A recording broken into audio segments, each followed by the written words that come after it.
#origimagic N4 dual LAN mini PC YouTube script. So there's been this mini PC that's been popping up everywhere lately, and honestly, I kept seeing it recommended in tech communities for people who need something powerful but don't want a massive tower taking up half their desk.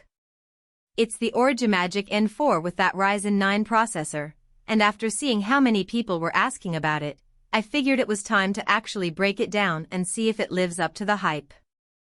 Link is in the description if you want to check the latest price on Amazon. Let me start with what makes this thing actually useful. You're getting a Ryzen 9 6900HX inside something the size of a small shoebox.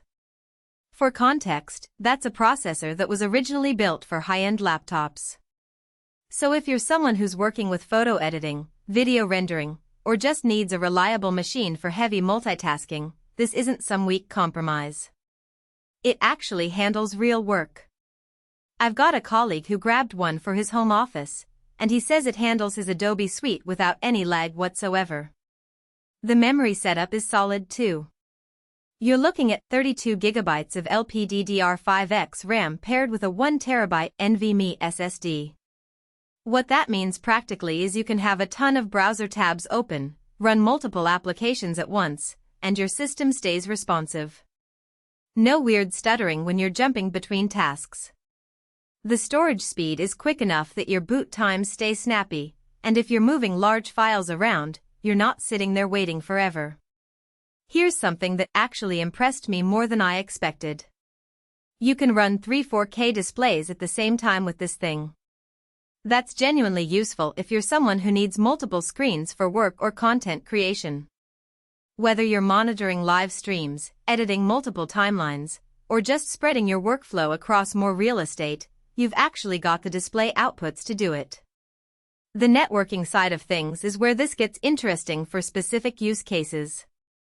There's dual LAN ports, which sounds technical but it actually matters if you're doing anything that depends on network stability or speed. You've also got Wi-Fi 6E and Bluetooth 5.2, so your wireless connections are genuinely fast and reliable. If you're running a home server, small business setup, or anything that needs consistent connectivity, you're covered. The ports are basically everything you'd want. Full USB-C support, multiple USB-A, Ethernet obviously, and enough flexibility that you're not buying a bunch of adapters just to use your peripherals. It stays quiet and cool too, which is something you notice when you're actually working at your desk for hours. Looking at the honest side of things, the big pros are definitely the performance you're getting in such a small package, the multi-monitor support, and the fact that it's genuinely reliable hardware. The real consideration is that the price point is higher than basic office PCs, so you need to actually use what it's capable of to justify it. Also, if you're planning to upgrade parts later, this isn't as modular as a full-size PC. Overall, if you need a compact machine that doesn't cut corners on power, this one delivers. Check the Amazon link below for current pricing and availability.